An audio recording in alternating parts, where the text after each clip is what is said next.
how to commit to a career path that resonates with your purpose. In the past, I had no purpose. I was lost. So in this video, I plan to show you how to find your purpose, and then once you find that purpose, find a career path that will align with that. It doesn't matter if you're just entering the job world or you've been in a job for 20 years. It's never too late to find a career that'll align with your purpose, and I promise you by the end of this video, you will understand how to do that.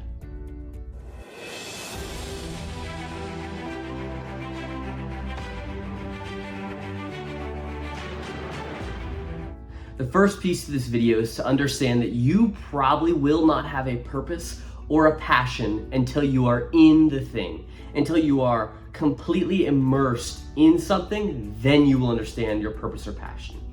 Me personally, I went to the hospital when I was 17 for 4 days for some pretty heavy emotional stuff. I was in an inpatient hospital, and it was there where I understood that yes, I understand my passion, I understand my purpose in this earth. I felt like I was meant to be in that hospital because what happened to me is I understood that I wanted to help empower people to change their lives, because that's the reason I was there. I had this victim-based mindset, and of course, I was dealing with a lot of stuff, but I think that if I would have had a little bit different mindset, I was taking a little bit different actions in my life and not acting the way I did, I wouldn't have ended up there.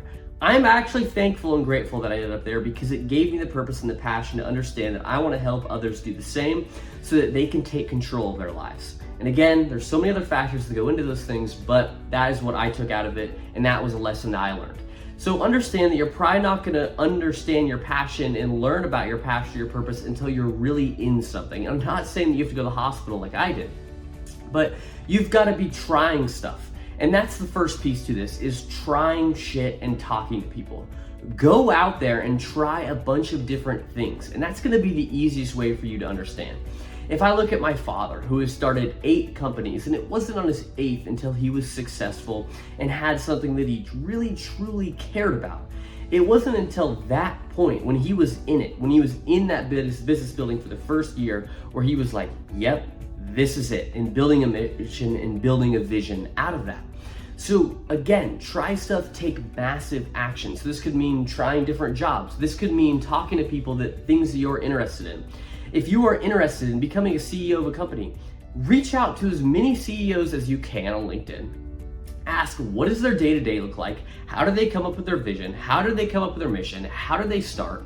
And then you can start to see and put together like, oh, you know what? I can start to see how I enjoy this. And you know what? This is a problem I've wanted to solve, so I'm gonna try this out. I'm gonna start my own business.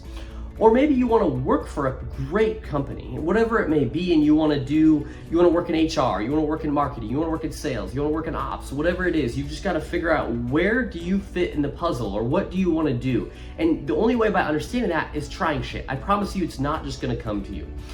Your purpose, your vision, or your passion, you're not just gonna sit there and it's gonna come to you. So you have to try shit and talk to people that are already in it. So get in a position to try many things as you can, and it will start to come at you.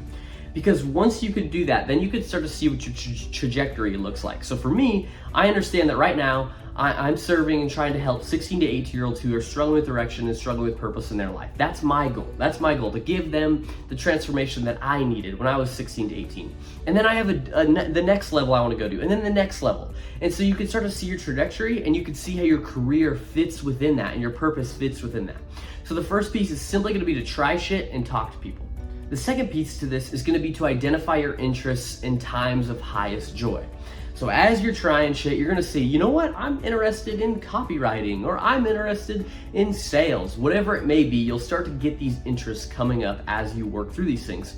Me as a coach, right now I'm doing a lot of marketing and sales, and it's not something I'm really interested in, but I will say I'm starting to enjoy sales a lot more than I ever would have thought I would have. So the thing is that as you're working through these things, you wanna look at what are you interested in, and when are the times that you feel the best throughout trying this stuff. Because once you see that, you can lean into your strengths and talents. We like things we're good at as humans. Whether you've ever played a sport or games that you're really good at, we enjoy things we're good at. And this is not to discourage you to not try things that you're bad at, because more power to you, and there will be things throughout your career that you are bad at that you have to get good at to move forward. So look at your strengths and your talents as you're trying shit. You're like, you know what? I'm actually kind of good at sales. What could I do with sales? How could I fulfill my purpose through sales? And sales to me is simply understanding that you're trying to help someone on a transformation to get someone to buy. If you truly believe in the product, then you know that it's the best decision for them. So your purpose could live a lot through sales. And so we like what we're good at, figure out your strengths and interests, and that can be helpful with your purpose. On top of that, take some serious self-reflection time. As you're trying shit, as you're learning more, figure out, okay, what problem do I want to solve? So for me, when I started out, I knew the problem I wanted to solve because I'd been in the hospital. I was like, okay, that's what I want to solve. So I could either go be a therapist or I could go be a coach. And I was in college and I was like, you know what? Why not just start trying to help people now instead of waiting till the end? And so then I've foregone going to master's school because I'm going to build up my coaching practice. And I believe I can help people in very similar ways than I would have if I would have been a therapist. Therapy typically focuses on the past, coaching focuses on the future, and I believe that future action-based mindset is the mindset that I needed, with a little bit of emotional regulation and stuff like that, but that's what I think I needed back then. And so now I've leaned into that, and that's the problem I want to solve. So you have to ask yourself, what is the problem you want to solve? And also, when have you felt the best throughout trying this stuff? Maybe you've been in the job world for 20 years, but the first 5 years of your career you really cared about, and it was purpose-driven, but then you lost yourself a little bit. That's okay. How can you get back to a time like that? What problems were you solving in those first 5 years?